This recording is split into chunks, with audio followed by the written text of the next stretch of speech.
afternoon, everyone. I'm going to whiz through my presentation as quick as I can because I'd like to do a little bit of theatre with everybody.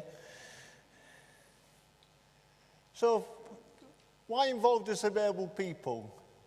Well, first of all, disabled people have got rights, as Doug Pawley vividly demonstrated in his recent High Court action. Stagecoach were forced into looking what more they could do to accommodate wheelchair users in addition to people with buggies on their buses. So disabled people got rights. Disabled people also got money. Not as much as they used to have, but DWP last year estimated the spending power of disabled people at £212 billion. Some of that money is underutilised and untapped because the market's not very responsible to the needs of disabled people. Some organisations that do respond, for example, like when Intercontinental Hotel Group trained their staff to understand the needs of disabled customers, their bookings went up, demonstrating that when you do respond, you do provide bespoke solutions, you do get more customers. Now, this is a person I'm going to come back to in a moment. Now, more and more businesses are actually developing their business model on the basis of how do they actually not just provide goods and services to their customers, but actually have an ongoing relationship whereby their customers are core producers of those goods and services. You may have heard of the phrase platform businesses.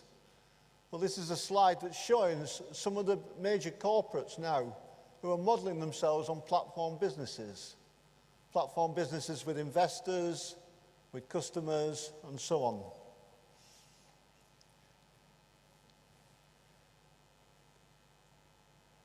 Now, obviously, disabled people can be involved not just as in the production stage, in co-production, but also in the assessment of the goods or services provided, the transport infrastructure, the buildings, and so on. When I worked for Living Streets, I was involved in developing the community street audit as a model by which we could involve different sections of the community in appraising the access and service and comfort and convenience provided by that transport and that transport infrastructure. And that's been quite a successful model. But it's not just about disability, and it's not just about disabled people. This is about getting it right for everybody.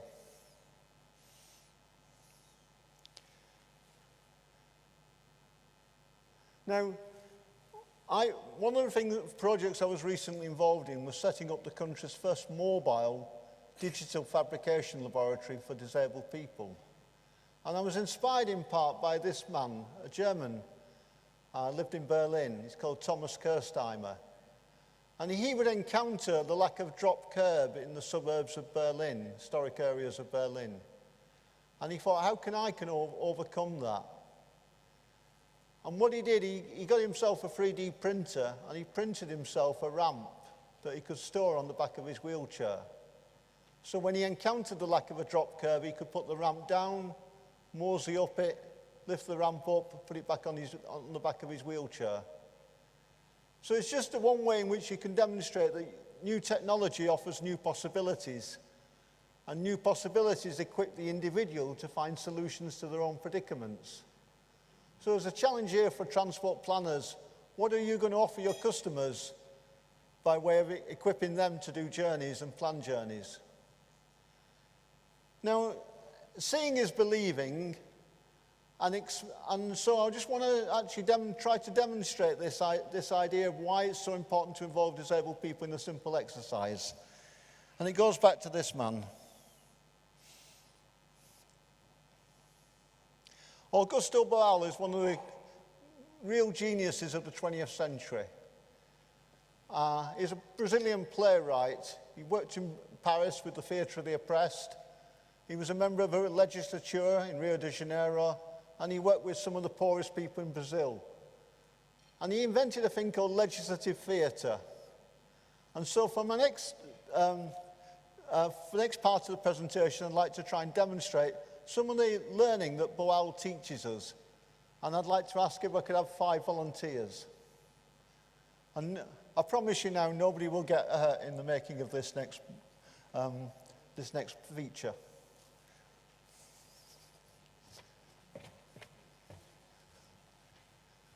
Who would like to come up and take part in this? Is somebody over there? I should say I am not disabled. Yeah, that's all right. That's perfectly fine. I wonder if You're very welcome. There's no requirement for anybody to be disabled to take part in this. Do come and join me. if I'm taking somebody else. Oh, don't worry about that. Just come and join me. Have we got any other volunteers here? There's a person here. Okay, will you come ahead, please? There's somebody over there.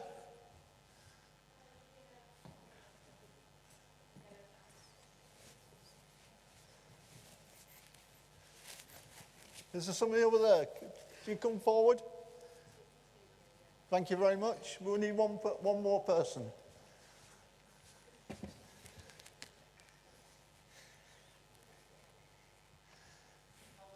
Okay, we need one more. There we are, the person over here. Thank you very much. Come on, this isn't fair. All of us have, as far as I can see, have no mobility. Oh, it's not a worry. It's not a worry for this purpose. Would you come and stand here and face the audience? And I'm just going to position you so that you're straight on facing her, just that way, exactly there. Okay? Thank you. Would you come and stand here in the same parallel? Exactly there, thank you. Would you come and stand over here where I am now? Here, just back a bit more. There, thank you. Would you come and stand here so you're facing front on? So you stood where I am standing. Thank you. Yeah, facing the lady here. What's your name? Serena. Serena, okay, great. So we're going to go around and I'm going to ask people what they can see of Serena. So what I want you to do is to tell me what you can see of Serena and describe to the audience. So you can see, for example, I'll give you a start. You can see one ear, yeah? So you can tell me, just in very broad terms, what you can see of Serena. So I should try to speak. Speak to the whole audience, yeah. Tell us what you can see of Serena. So I can see one of her eyes. I can see half of her nose, one ear. I can see both of her hands being kept together. And I can see her left leg. And I can see both of her feet. Great, thank you very much. What's your name? Annette. Annetta. Thank you for that, Annetta. Okay, what's your name, please? Chris. Chris, what can you see of Serena? I'll go for it. I can see a very attractive young lady. Are you filming this? Sorry. And I can see Serena's eyes, teeth, earrings, badge, clothing, boots. Great. Okay, thank you. What's your name? Eleanor. Eleanor. What can you see of Serena? I can see Serena's right ear, a very pretty earring in her right ear. I can see her right eye. I can just see her left eyelashes, because she's got quite long eyelashes. I can see the right-hand side of her nose, forehead, the right-hand half of her mouth. I can see a little bit of the back of her head and her hair. I can see a little bit of the top of her head. I can see both feet. I can see a little bit of her left leg and the right-hand face of her right leg. I can see both of her hands, only her right arm. Great. Yeah, Well, that's great. That's very descriptive, Eleanor. Thank you for that. What's your name, please? Ty. Do you want to come up on stage? Bring a chair if you want. Right, so I want the gentleman here to tell me what you can see of Serena. I can see her back. So she's got blonde hair, a black top. I can see the red trousers, and a bit of the back. I can see a bit of flowers coming out the bottom of the black of the top. And I can see her boots. Both of them, I can see obviously all of the boots are brown, but obviously I can just see the shadows. I can see the shadows of her legs coming out from behind here. Thank you. What's this man's name? Yi. Yi. Thank you for that, Yi. Now I've got some questions for the audience, so nobody move.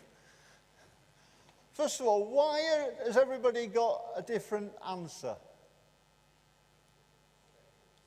That's right, because a different perspective. The next question is this: who's telling the truth? All of them. Very good. The next question is, where is the truth here? It's the collective wisdom. That's right. Actually, I made a mistake. I can't see as much of, Serena as I thought. I can't see any of her legs or her feet, despite the fact that I said I could, because they are covered by clothing. All I can see of Serena is her right hand and a little bit of her right forearm, her left hand and about half an inch of her left forearm, the right hand side of her head and all the component parts, the right hand side of her neck only down to here and here, and yeah, you get the general Okay, picture. thank you for that, Eleanor. No, that's all right, Eleanor. So, Sorry to be pedantic. so imagine, right, you've got a situation where disabled people make up 1 in 5 of society, 1 in 6 of the working age population. If you've not got them in the middle of your field, if you like, your experiment, your engagement, you're losing a very big perspective. Now, for a lot of disabled people, they're not in the middle of people's thinking, and they're not even on the edge of people's thinking. But they could be, and they should be. And how much more truth would we have if we had that perspective? Now, the last question is this: how do we know, how do the people in this experiment here, this bit of theatre, how do they know that what I'm saying is true? Can you say that again so that we can hear it? Yeah. So all of you have stood in this circle and taken part in this little experiment. How do you know that the points I'm making are true? We don't. No, that's not right. Let's ask, is it Yi? We can only trust you. No. I can't hear, so I have to rely on my interpreter and her interpretation. So, is the interpreter perfect 100%? Possibly not. Thank you. But I rely on body language and the senses. The sixth sense is added in there. So my sort of peripheral vision again, my visual. That's my honest truth. Okay, thank you. Remind me of your name. Annette, Annette, how do you know that the points I've been making are true? I don't know. Okay. We've experienced it. Yes, because you've experienced it. In this simple experiment, you've each taken the part in it. So you've had an experience. And the way we really want to change people's outlooks is by changing their experiences. So what this little bit of theatre demonstrates is that by involving people, they've experienced the change. And they've experienced that you are interested in their point of view. So that's what it's all about, this little bit of experiments. And this is what's called a game size. And Augusto Boal invented over 200 of these. And I just think they're the most amazing way of demonstrating what it's all about. Because once you've taken part in something like this, you ain't never going to forget it. Thank you very much.